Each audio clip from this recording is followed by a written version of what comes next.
can't pour from an empty cup. And before you give love to anybody else, you have to truly love yourself. And I think the easiest way to love yourself as a man is to be proud of yourself. And to be proud of yourself, you have to decide who you want to be inside of the metaverse, inside of the matrix. You have to decide the character you want to be and try your best to achieve it. Why do you think people struggle with being proud of themselves? I think because they know they're failing. I think that most people failing in life know very well they're failing. And it doesn't matter what avatar you decide to absorb or who you decide to be. You can decide to be it, and you know true in your heart if you're giving 100% of your energy towards becoming it or not. It doesn't matter if you want to become a famous musician, doesn't matter if you want to become a bodybuilder, doesn't matter if you want to become a pro fighter, doesn't matter what you want to be, you know in your heart if you're actually trying or not. You have to decide what you want to be and try and become it. And a lot of the people who are genuinely unhappy or miserable in their hearts know they're not trying now. Well, and I think they also focus on what everyone else is doing right or wrong, and then judging outward, and everyone's like focused on this outward reflection of like what that person has and versus what they don't have, and it's all just like this cycle of negativity. Completely. And it's just, we found ourselves, especially with social media nowadays, we found ourselves like most people, because maybe they're not mentally strong enough to understand like, wait, I need to create my own value instead of looking outwards. How do you think we fix it? Successful is all about self-definition, which is what I was saying at the beginning. You have to decide who you want to be. And if you wanted to be Joe Schmo and you pull it off, then you'll be a pretty happy, content person. Decide who you want to be. I think people who are miserable, it's the gap between their expectations and their reality. That's where the misery lies. Yeah. My expectations were always enormously high. Even when I was a nobody, I knew I had to be filthy rich and a kickboxer. At the age of 15, I knew that if I'm the kind of guy that if I raise my voice, people are going to care. I'm not going to be the guy who starts shouting and everyone thinks it's funny. I know I'm going to be the kind of guy who is genuinely a formidable opponent in all realms of human endeavor. I know I'm going to have money. People who are miserable are the people who don't try hard enough to obtain it, because I actually believe, and this is another thing I'll say, I believe the universe is very giving. I think the universe and God himself is very giving. I've yet to meet somebody in all my years who is genuinely giving 100% of themselves day after day, doesn't snake anyone, firm handshake, look you in the eye, doesn't lie to nobody, and tries 100%, doesn't get what they want. I've never seen it. Every single person who doesn't have what they want, there's something in their story that doesn't quite add up. I've yet to see some guy who, have you ever seen a guy who eats right and trains his ass off and never misses a gym session, ever not grow? It's just, that's the way the universe works, right? So if you're truly about it and you're truly trying your absolute best, you're going to do it. And that's what I believe. I believe the universe is extremely giving. So when I meet somebody and they go, I really wanted this and I don't have it, I say, you didn't really want it. All like the successful people, most successful people in the world, would you say that all of them have like something in common in the sense of like some sort of hardship in their life? It's not... I mean, trauma is extremely important, and this actually goes back into answering the first part of your question, which is interesting. There's a study I read about stress, and it was saying that stress has a placebo effect attached to it, because the placebo effect is extremely powerful. So they found some of the most stressed people in the world, and they split them into two groups, and they're all equally stressed. They all have a bunch of cortisol in their blood. People who believed that stress was bad for you and that stress can hurt you, and they believed those media articles, were dying earlier. They were having heart attacks and they're having stress-related illnesses. The people who believe the opposite, who just said, stress is part of being successful. I like stress. When I feel stressed, I do my best. It makes me anxious. It turns my brain on. I like being stressed. Lived longer than average. Point is, the same drug, how you look at it and how your body anticipates it, how you feel about it, affects the real world results.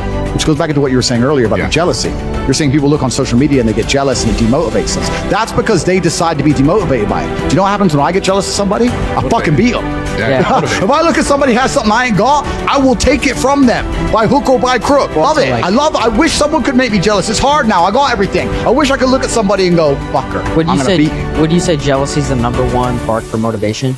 Well, I don't think motivation is a real thing. I don't believe in motivation as a concept. I think discipline is real, and I also think discontentment is real. And I don't think it's possible for anybody to stay in a scenario where they're truly uncomfortable. If you fall asleep on your arm and your arm really starts to hurt, even in the deepest sleep, you're going to wake up and move your arm. If you sit there and your life has been in a rut for 7 years, you are semi-comfortable in that rut. Sure, there's days you're pissed off. Sure, you're semi-annoyed by it. But there's also days where you just play video games, eat pizza, and you're kind of cool with it, and it's no big deal. If you were truly unhappy and uncomfortable and discontent with your scenario, you wouldn't be in it. So I don't believe there's anybody who's truly... When I was broke, I couldn't sleep. I was saying that, please understand me. When I was broke, I couldn't sleep. I'd be trying to go to bed thinking, how the fuck? These people have Ferraris. I want a fucking Ferrari. I couldn't sleep. People aren't taught to be self-aware anymore. People are taught to just like I said, look at that guy, what he has, and be mad that you don't have it. Or like, if something's going on with me, I don't want to look inside and say, what's actually happening with me? Why am I this way? Why am I the person that I am today? But I want to figure out deeply, how do you think a man, specifically in this case, is able to look at themselves more comfortably without holding the judgment, the fact that they don't have the stuff over themselves? Because completely, you're totally right. I think there's two answers to the question. One, I think a lot of that came from chess, because chess is the most ruthless game on the planet. And what chess will teach you, chess teaches you that if you lose, at some point you made a mistake. It doesn't matter if it's the smallest mistake. It doesn't matter if you just took too long to think to make the right move and run out of time on the clock. At some point you fucked up for you to lose that game. It's 100% accountability with no luck. That's what's so important about learning chess. That's the first thing. And the second thing is, you need to, as a man, adopt the mindset that absolutely everything that happens to you is completely and utterly your fault, whether it's good or bad. Most men don't have that. When the Matrix was attacking me and they were destroying me, when they're calling up my exes trying to get fake fucking charges on me and put me in jail, when they closed my bank accounts and I used $10, $11 million, when they banned me across all social medias and lie about me, when they harassed my family, I'm sitting there going, this is my fault. All of this is me. I got here. It's my fault. I'm not going, that was unfair. It was orchestrated. The NGOs worked against me. Because that is not helpful. So it's accountability. It's 100% accountability in all things. But also, when I go out there and I start the Bugatti, it's like, that's me. This is my fault. The car is my fault, and the big house is my fault, and everything that ever goes wrong is my fault. And the failures. Yeah, absolutely. You have to take complete and utter accountability for everything. You can't make excuses ever. Yeah. There's never an excuse. And you're right. People try and put things on the outwards on the outside. It's interesting. I remember watching Forrest Gump about 5 years ago. I was on a plane. I can't remember where I was flying. And the beginning of Forrest Gump has a scene in it when he's sitting on the bench at the beginning. Think about Forrest Gump. He's sitting on the bench at the beginning, and there's a feather lands on him, and the movie begins. Yeah. What they're saying with that is Forrest is the feather, and life has just pushed him all over and put him in all these unusual scenarios. Life has directed him everywhere. Yeah. That's what it's saying. Sure. And if you're going to be the guy and you're going to allow life to happen to you, and you're not going to happen to life, then you're at mercy of the wind. Perhaps it might work out okay, but it might not, right? So you have to be the guy who goes, okay, the wind's blowing in this direction. Fuck them. I'm doing this. You have to come to life. You can't let life come to you, because if you let life come to you, then you're going to be living inside of a matrix and a system which is designed not for you to live your best life. It's designed for you to comply. How do you think men can build more confidence in like deciding their life instead of just letting it be decided for them? Yeah, so they have to take absolute responsibility, which is the first thing. The second thing, they have to get competence, and competence is going to allow you to have confidence. You're not going to be good at shit if you're bad at shit.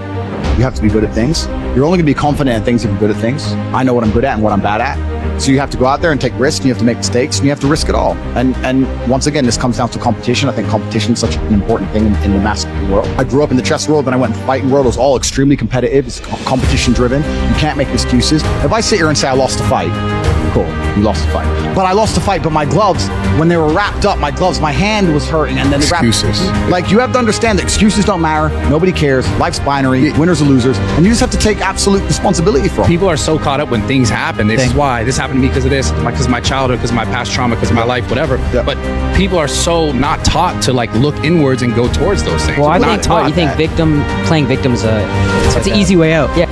It's a laziness, it's an easy way out, it's a good excuse, and it also makes you feel better about yourself. Me and my brother have another thing we do this all the time. If either of us are ever complaining about anything, we shut each other up and say, do you want therapy? If you don't want therapy, what are you talking about? The main reason people complain about things is to get a dopamine, right? I'm unhappy, but if I sit there and I complain about it and you give me a little bit of sympathy, I feel better. The dopamine. That's why they're complaining for dopamine. If someone comes to me and complains about something, the best thing I can do for them, because I'm a philanthropic, nice man, because I'm Mr. Nice, is tell them to get fucked. I don't care.